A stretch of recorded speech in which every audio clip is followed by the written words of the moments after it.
this, like, I'm excited to be here. I'm just loving this fellowship in particular, this group. And I have all of the nerves about like, oh, I want to do this talk justice. And I heard you read um, the opening and I was like, oh, that sounds so good. I want to listen in, but I'm like, oh no, it's me. I have to provide all that information. So I'm going to do my best. And thanks for having me back. So in thinking about today's presentation in particular, especially because I'm going to be speaking for a few days in London, I thought, you know what, I'm going to go back. I'm going to go back to my sort of roots, as it were, and look at my dissertation research into spiritual bypass or spiritual bypassing and its relationship to 12-step recovery. So that research later became my first book, which is this book, which I haven't talked about much lately, but it's called Recovering Spirituality, Achieving Emotional Sobriety in Your Spiritual Practice. And it was published by Hazelden. They might still be. They used to be sort of the largest publisher of any recovery-oriented books back in 2011. And so I picked it up this weekend in preparing for this talk. And first of all, I have to say, I was reading it and I was like, wow, this is pretty good. Like, I can have a tendency to minimize things that I've done and said. And I was like, wow, like it really kind of stands the test of time. So I was pleased with that. So if you're interested in this topic, this is a much deeper dive into it. But beyond that, it sort of connected me to the heart of this work, which for me feels so aligned with Friendly Circle. And that is to say that, I'm someone who I feel like I literally grew up in AA. Okay, so I'm long time sober, 28 years now. And I went to my first meeting when I was a legal drinker for 13 days. So I had just turned 21. And honestly, the program just sort of like grew me up, right? Like I thought that I was stupid. I mean, I don't even like that language, but that's how I felt about myself, that having grown up in a really alcoholic family system where you're just sort of doing your best to keep your head above water, like I didn't care about school or studying or learning, and certainly no one was supporting me along those lines or interested in like, what'd you learn today, Ingrid? Like, how can I support your education? So I almost failed out of high school, and I really carried that idea of myself into adulthood. And in fact, I talk about in my memoir that my nickname growing up was Dingy Ingy, and they called me Ding, right? So to this day, there are people in my life that they just call me Ding. And really, I didn't take it badly. I sort of took it as like this term of endearment. It was catchy, it rhymed, but I did believe it was true. And so it was really people in my home groups and sponsors that were like, Ingrid, like, you seem really interested in psychology and it feels like you have so much to give, and would you ever consider going back to school? And I was like, ooh, like, I don't think I can. I really didn't think that I could. And they championed me and supported me in going back to finally finish my undergraduate degree, where as a sober person, I was like, I love to learn. I love raising my hand and being a part of the discussion. And so not only did I finish my undergraduate degree in recovery, I kept going and I got a master's degree in psychology. And when I was getting my master's degree, I realized the only reason I wasn't pursuing a PhD was because I still thought I couldn't. And so I said, well, okay, now I got to go and do that too. So I was 10 years sober when I started my PhD program. And again, because I was so steeped in the work that we do here, which was this mind, body, spirit orientation, I thought I can't go to just a mainstream school that just looks at the psyche of the individual. I needed something that felt more holistic. So I found a program that was called the Institute of Transpersonal Psychology. It's now called Sophia University. It's up in Palo Alto, California.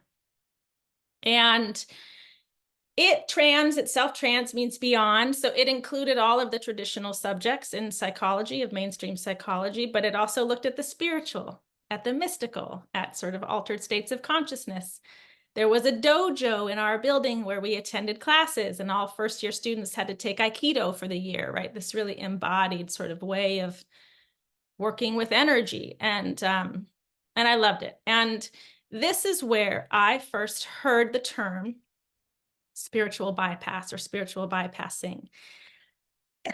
Excuse me, I'm going to take a little drink here.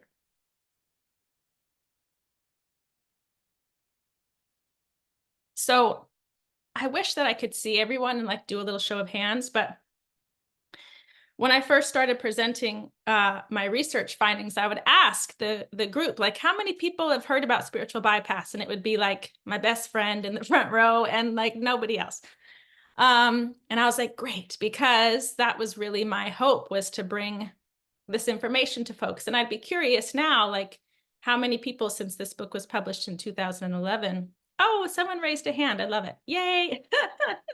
I can see some of them, not all of them, but that's awesome. So, yeah, no one was talking about spiritual bypass as it related to recovery, certainly. And so when I heard this term used in class, this idea that I could use my spiritual practices or beliefs as a way to avoid my emotional experience, honestly, it was just like this slow motion arrow going straight for my heart. And I was like, what do you mean? Like, I had been so dedicated and hardworking, and it just honestly never in a million years occurred to me that I could be sort of using this spiritual work alcoholically, right? Just to kind of continue to avoid the stuff that I wasn't ready or willing or even knew was there.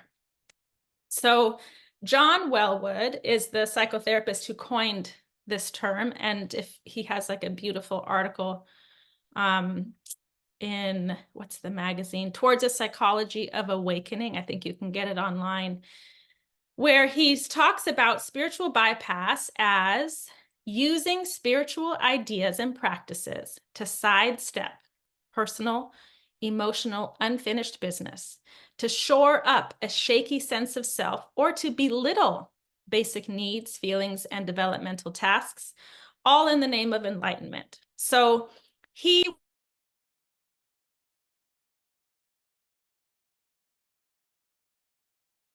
You're Ingrid, muted. you somehow became muted.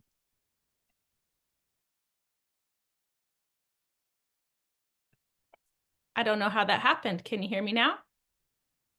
Yes. Oh, okay. Susie was waving. Okay.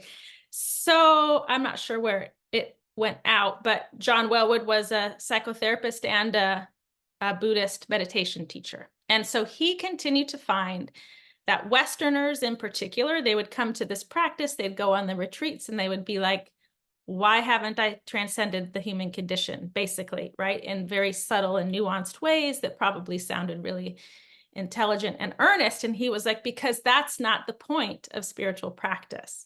So spiritual practice is not meant to be this sort of top-down panacea washing away the human condition.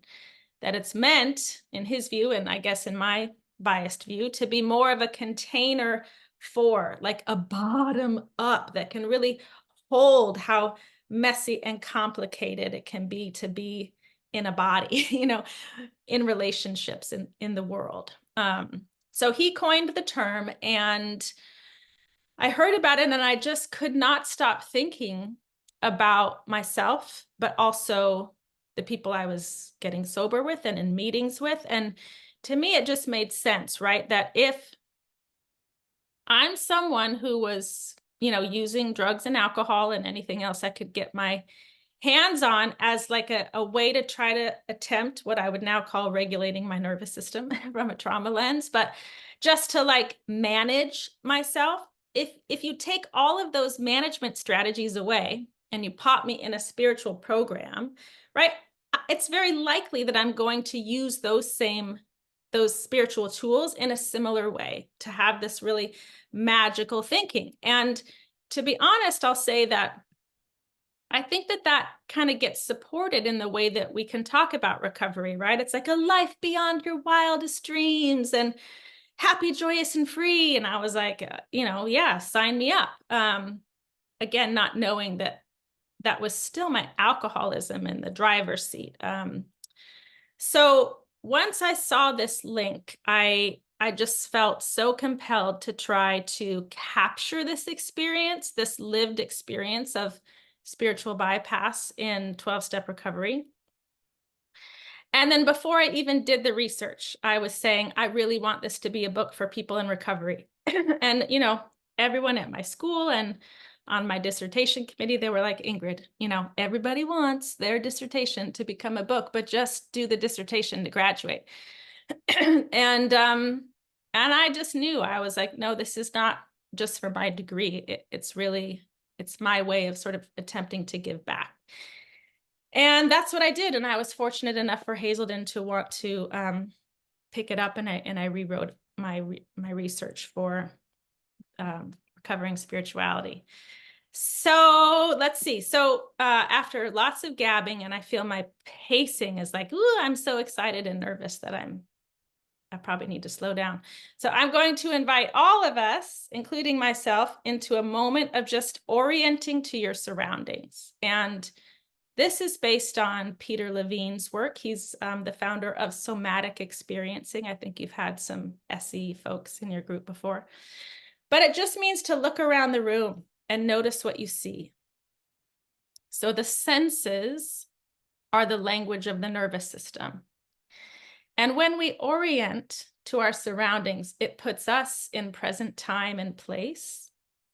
And it sends a signal to the body that, oh, I'm safe. And even as I'm doing this with clients in my practice and I'm telling them how to do it, I'm doing it at the same time, and my body responds almost 100% of the time. I take a spontaneous deep breath, which lets me know, oh, okay, I'm orienting to safety. And you can do this with all of the senses. Some people have a different sense that they prefer. But once you get oriented to your particular environment, notice if there's a place that your eyes kind of want to linger, or you can place them sort of gently down in front of you, or you can even close your eyes. And I'm going to ask us to do just a really brief guided meditation that will be the springboard to more information. So I invite you just to get curious about how it feels to be in your skin right now, in this moment, in this environment. Notice where you might be holding any tension in your body.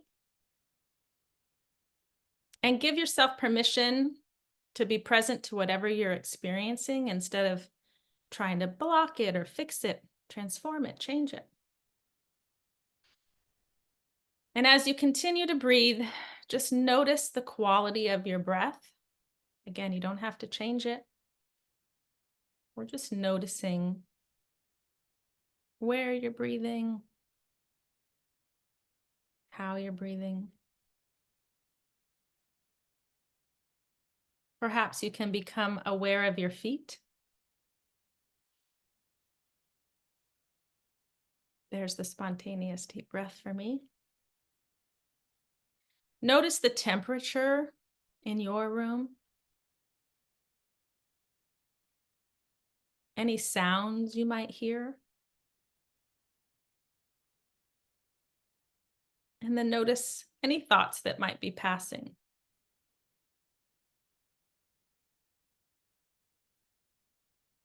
Allowing each and every sensation to be just what it is. And as you continue breathing, see if you can let yourself be open to learning something new about yourself today. Be present for this time together as a community of people striving for wholeness and connection. Allow for old ideas to fall away, even ideas that were once new ideas that may have served you in recovery. Sometimes they become old ideas. And then for just 30 seconds to a minute, I'm going to give you space just to follow your own breath and notice your experience. And I'll let you know when that time is up.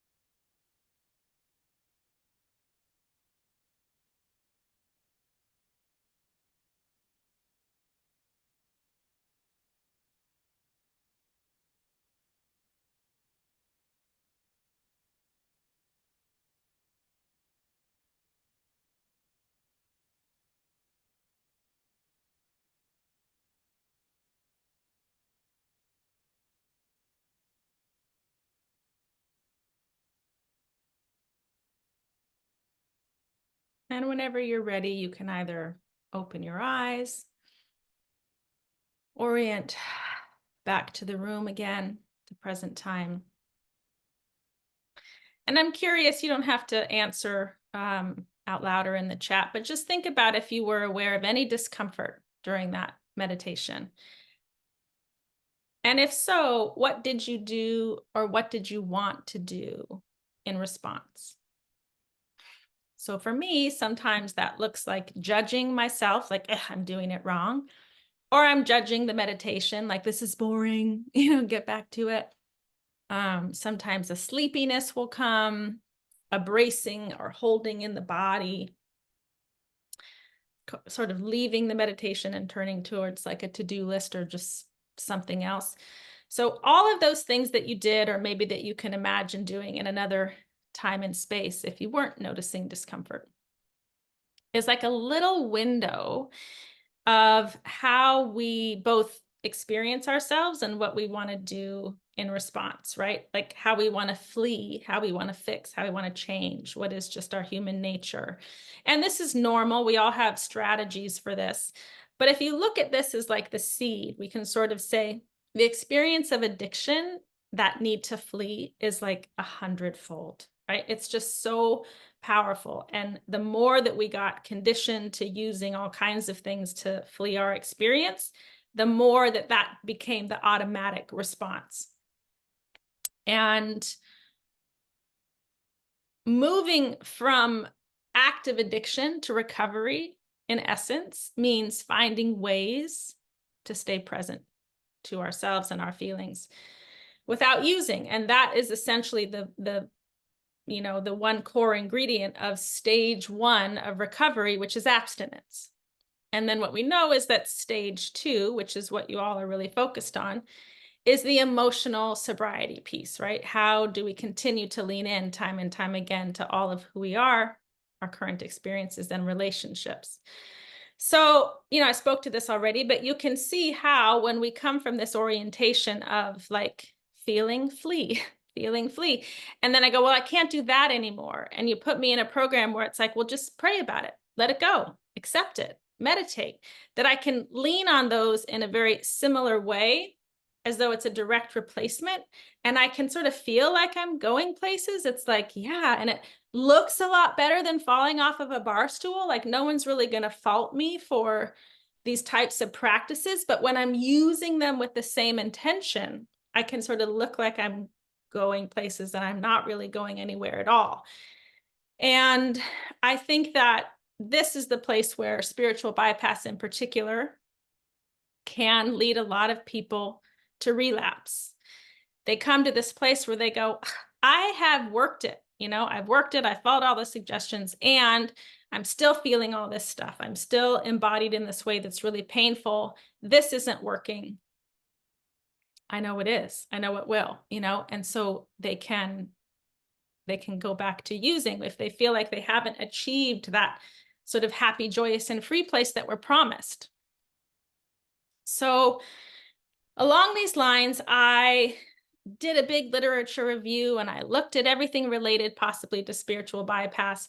And then I created this project where I went to interview people in recovery with 10 or more years. Because I really wanted to look at someone that had that solid foundation, but also like an awareness over time of maybe how, even if they didn't have the language of spiritual bypass, but as I sort of asked these questions, if we could explore their relationship. And one of the things to notice, and this was a bit of a surprise in the research for me, right? Because I'm a perfectionist and I love the idea of a finish line and doing things right.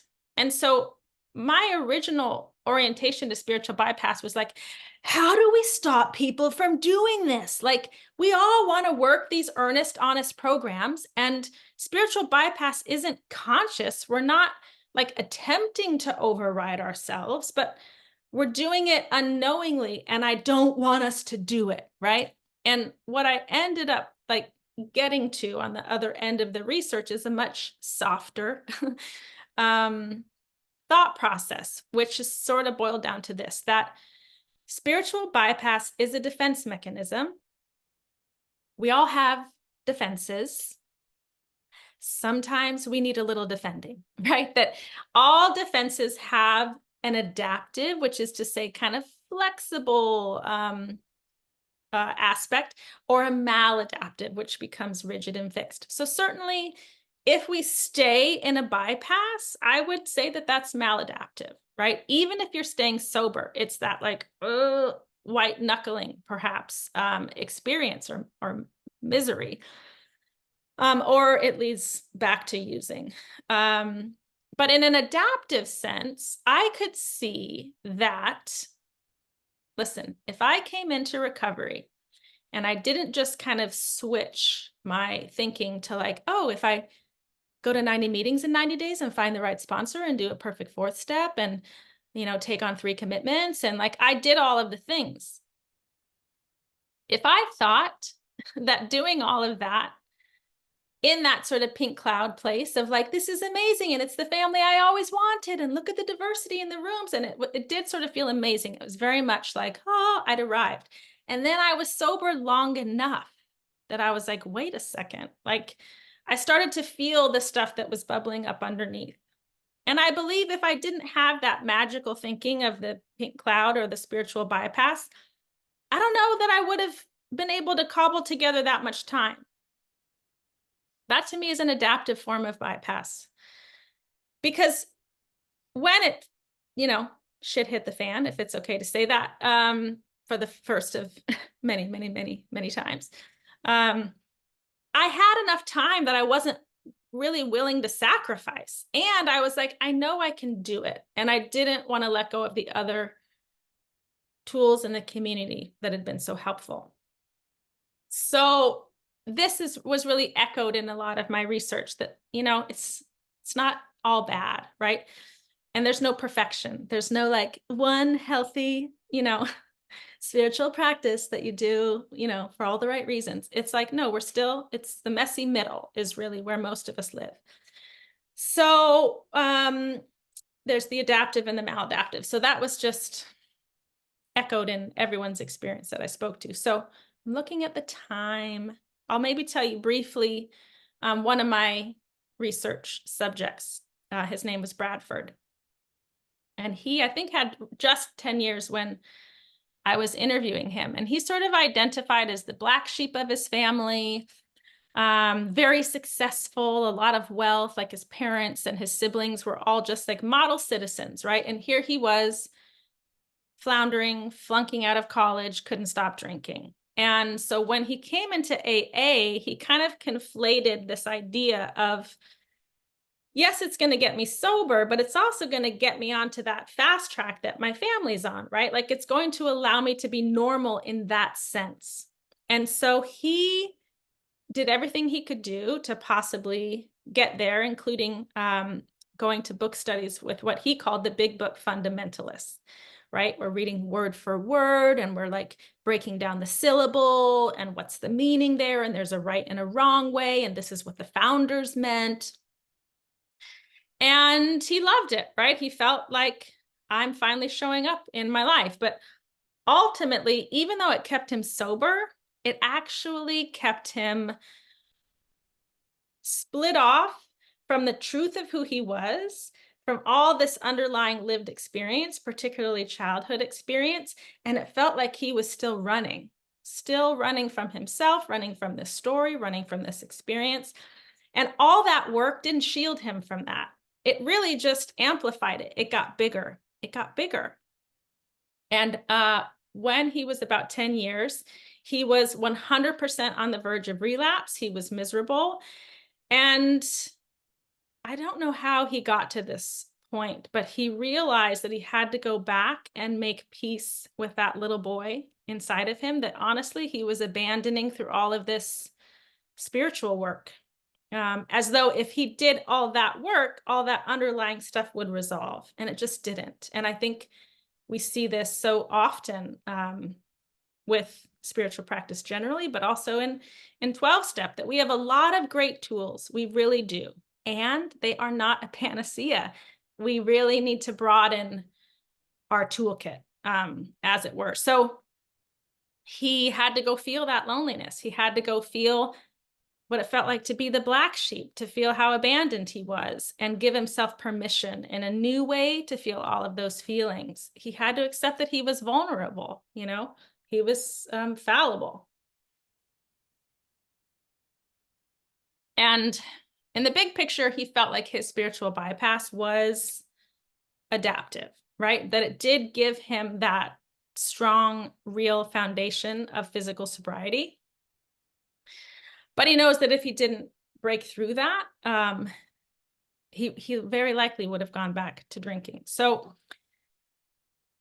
in that process of my research and talking with folks and understanding their experience, it became so clear to me that emotional sobriety is less about the quality of the feeling, good or bad, and it's more about the capacity to feel all of our feelings. And so being restored to sanity is not about the cash and prizes, right? And for a long time, I thought that it was. I remember at 5 years or maybe 10 years sober, I don't know. I'm sitting in meetings and I'm like, where's my husband? Where's my house? I was like, I think that these words even came out of my mouth. Like, I didn't get sober for this. Oh, okay, Ingrid, because you marched in and just decided to get sober. And like, what I got from sobriety is that I hadn't drank whatever it was 5 years or 10 years, and that was impossible, right? But I think there can be this conflating of like our spiritual principles with also these modern sort of like new age, like the secret manifestation principles, and it all sort of got muddled. And it brought me to this place where I was like, where's mine, you know? And I had to look at mine was the fact that I was the first and only sober member of my family. I was the first person to go to school and get a college degree. That was, you know, a nice little cash and prizes, but AA didn't necessarily like afford me that. It says I can stop drinking one day at a time. So there was kind of a new right sizing that I had to experience myself coming out of a bit of a bypass. So emotional sobriety means tolerating what we're feeling. And that is a word. I mean, we literally have no tolerance when we come in. Like, this is the thing that we're meant to grow, is our tolerance for feeling, right? In the language of trauma, we're growing our window of tolerance for what we can withstand. And I do think a lot of us come in with like this much tolerance. And then what we do is we sort of expand to what the group can tolerate, which is amazing because it's the group conscious, the group of drunks, GOD, all of that. It's more than most likely going to be a larger tolerance than you're carrying in your own body, but it still might not be enough. It still might not be enough. Sometimes we have to grow beyond what the group, the current thinking consciousness of the group can hold, right? And that's essentially what Bradford experienced.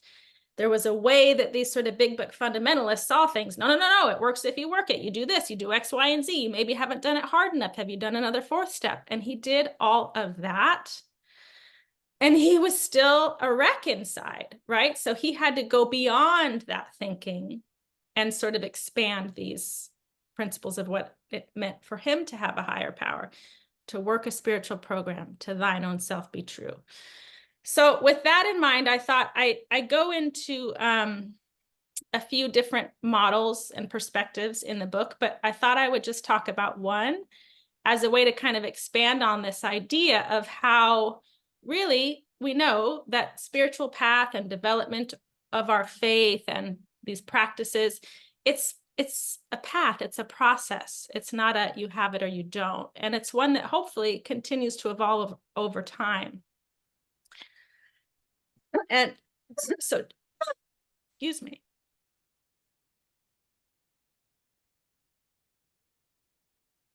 So I included James Fowler. He has a 6-stage development of faith model. And he was a professor of theology at Emory University and a Methodist minister. And I think his stages of faith model it's really kind of can overlap, I think, a lot of times on what it looks like when we first come into recovery. And so it's a useful way to unpack this a little bit more. So I'll just go over the 6 stages sort of briefly, and then I want to open it up to questions because I think that's where a lot of the rich discussion can happen. So this is one of James Fowler's definitions of faith: a coat against nakedness. Faith functions so as to screen off the abyss of mystery that surrounds us. Faith helps us form a dependable life space, an ultimate environment. At a deeper level, faith undergirds us when our life space is punctured and collapses, when the felt reality of our ultimate environment proves to be less than ultimate. So Fowler said that faith began really when we were infants with our caregivers, that our first notions of a higher power are the people that raised us, right? You have to have faith that either you're going to be held and fed, or maybe it's in the absence of those things that a lack of faith is developed. So stage 1 for him, he says, is a very egocentric stage where you're unable to hold multiple perspectives. So if you're in stage 1, when faced with having to choose a viewpoint, the person tends to perceive only the most positive aspect, right? So for me, this is the pink cloud. It's like, yes, a life beyond my wildest dreams. And bypass is likely here for that reason. Okay, if we can only focus on the positive, we're automatically blind to the shadow and therefore defending against it. And all recovery work will be focused on obtaining more and more of that happy, joyous, free. So people in stage 1 might use fragments of stories, either from religious texts or the big book, that support beliefs in a higher power who removes all stressors, all obstacles, right? I can't tell you how many meetings I've been to where I've heard someone say, I prayed for the parking spot and the parking spot opened up right in front of me. Like, do I love that? Yes. But do I feel like there's something wrong with me when I pray for the parking spot and it doesn't happen? You know, if you extend that out beyond a parking spot, yes, I go, oh, my faith isn't working. So from a developmental perspective, the belief that God is protecting us from worry or frustration, it might allow room for our ego strength to build, for our window to build, right? You can see how a bypass in this way could be useful. And I think that it was for me. But eventually that pink cloud's going to dissolve. You can't hang out in stage 1 forever. And you move hopefully into stage 2. So stage 2 is more literal. And this is where he says there's a real tendency for black and white thinking, for perfectionism. A person in recovery might see themselves as either good or bad. And bypass here occurs because they cannot tolerate their personal deficiencies, because they can only fit in 2 categories, right or wrong, working a program or not working a program, right? So anything that falls to that side is like intolerable. And again, this rigidity could be helpful, could help someone like really maintain some abstinence for a time, but it's an impossible place to live long term. Eventually, you know, when I do this, it makes me think of wearing recovery or life as a loose garment, right? Like, I think staying in stage 2 is like, living in a straitjacket. You got to get out of there. So stage 3, Fowler says, is where most of general society will find themselves. And I think it's, you know, likely reflected in 12-step communities as well. And here the overarching virtue is conformity. So there's a little more capacity for critical thinking, but people find their identity by conforming to the ideal that the culture puts forth. So this might be stick with the winners in recovery, right? Following every suggestion as a rule. But to remain in this stage means to also remain ignorant of everything that is incongruent with the cultural norms.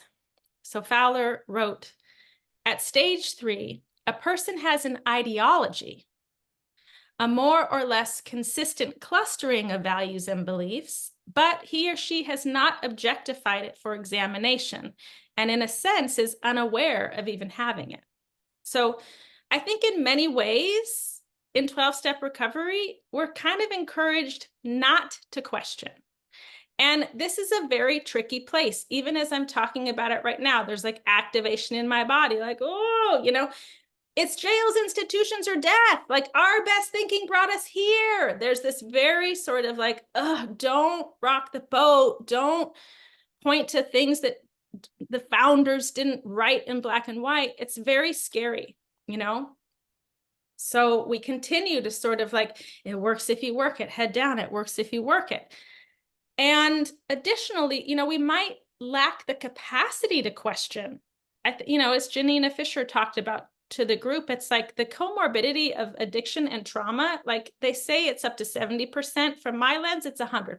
Like, if you are addicted on any level, you have experience of chronic dysregulation in your body, and that is essentially the definition of trauma. So if you look at a traumatized brain, like initially we need like a clear, simple, routine path. And that makes so much sense and it's so important. But at some point, we have to be able to question, to unpack, what do these things mean to me? Are there aspects of me that are feeling left out of this paradigm, right? If we just take on a sponsor's ideology, first of all, not even knowing like where they are in their stages of development, and we think that that's like the end all be all, we're kind of set up to have blinders on in a way. And again, this type of conformity, it has a place, but it shouldn't be a stopping point to Fowler's point. And I would agree that moving out of stage 3 happens when there's a cognitive dissonance. So this discomfort that arises when holding contradictory ideas between conformity and critical thinking, right? It just becomes too much to hold. And that moves us into stage 4, which is a time of deconstruction and disillusionment. And I'd be lying if I said that not only do I recognize this part of my spiritual path, my path in 12-step recovery, having almost 3 decades, I have seen this so many times. I see it in my friends that I have literally come up with. I see it in colleagues. I see it in my clients, that there is a real time of deconstruction and disillusionment with ways that we perhaps, even though have been so supported on one hand, sober a day at a time, these life-giving tools, and I feel a little mist over here, this kind of kept me stuck, or I can't keep like squashing everything through the lens of what the founders said and how they say it. And so I get how tricky this is, but I will say for me personally, it wasn't a choice. It became necessary. So this stage requires a willingness even to be ejected from whatever the community is. And again, this is terrifying when you're talking about addiction, because I certainly don't want to go back to using. But I also believe in my version of a higher power that really does want me to live in that place of to thine own self be true. And so there comes a point where I can't just keep laying my experience on top of those before me. It has to be more individual. I feel it in my body. It's not an idea of these things. It's a visceral, embodied, grounded connection. And that allows me to know that I can trust it. Let's see. A lot of people, I think this is where bypass is concretized. I think it's where, again, for good reason, we would rather defend against this kind of deconstruction and stay safe in that like conformity of stage 3. I don't fault it. And honestly, for a lot of folks, that may work just fine, right? It ultimately didn't for me. And so I want that flexibility. I want that flexibility for all of us. So stage 5 is a re-mythologizing. So this is when you recognize that all of the stages and elements of the first few stages, that they're real, but they're not so literal. They're metaphors for something much larger, right? So it's like a reappropriation of all of these things, but with room for mystery, for the unconscious. Stage 5, Fowler says, is intellectually coherent while meeting all of one's spiritual needs. It's a place of rest and further discovery. So we're more comfortable with paradox. We're less threatened by those with different belief systems. I believe, and this is why I'm so excited to be back here today for a third time, why I can't wait for the conference in London, because I believe that Friendly Circle embodies this consciousness, right? To be more inclusive, even to other paths of recovery, to include what has been the life-saving, principles of 12-step, but to also broaden our understanding, to bring in all of these incredible speakers and thinkers that you've had on all these other topics that are 100% related to addiction and recovery. Your group, Friendly Circle, it honestly gives me hope for the future of recovery, because I've seen too many people leave, and I understand why. I understand. They feel like I can't keep filtering the fullness of my experience down into this lens that they're wanting me to present it. Too much of me is being lost to stay in 12-step groups, and it breaks my heart. And so I'm so grateful for what you're doing. I do feel like it is this like major extension of what my hope was in writing my first book. Like, let's bridge the gap. It's not the 1930s anymore. We have too much information. We know so much more. Let's avail ourselves of that. These are not outside issues. They couldn't be any more connected. And I guarantee you that if Bill was here, he'd be in this group, because we know that he was still seeking up to the day that he died. We know he had severe depression, and the people were like, can you stay kind of hush hush about that? Like, you're the face of this movement. Can you stop the LSD trials, please? Like, I feel like this group embodies that seeking nature that Bill really had. Again, I could talk about that forever. So in this stage 5 of Fowler's lens, a person who doesn't get on their knees to pray doesn't feel bad because their sponsor says that's the way you have to do it, right? Put your keys on the floor, like bend down to pick them up, but stay there and practice, praying in this particular way. They're like, I don't need to do that, right? And then if someone did experience bypass in the earlier stages, I think this stage 5 is where it starts to kind of fall away. And then lastly, before we'll open up to questions, is stage 6. So Fowler describes it as this: a disciplined activist incarnation, a making real and tangible of the imperatives of absolute love and justice, of which stage 5 has partial apprehensions. So finally, in stage 6, we say the ego ceases to be the driving force. And examples he gives are Gandhi, Martin Luther King Jr., Mother Teresa. Most people will not embody this stage. And I'll just share one little example because I think it's so poignant, is Ram Dass, who most of you have probably heard of, a great spiritual teacher. And he wrote in his book, Spiritual Choices, The Problems of Recognizing Authentic Paths to Inner Transformation. He wrote about being both this master teacher, sought out, and a spiritual bypasser all at the same time. And this is what he said. What happened was that spiritual identity played right into my hands psychologically. Psychologically, there were whole parts of my being that I was afraid of and didn't accept. I had a justification for getting rid of them by becoming holy, and I was using my spiritual journey psychodynamically in order to get free of the things I couldn't acknowledge in myself.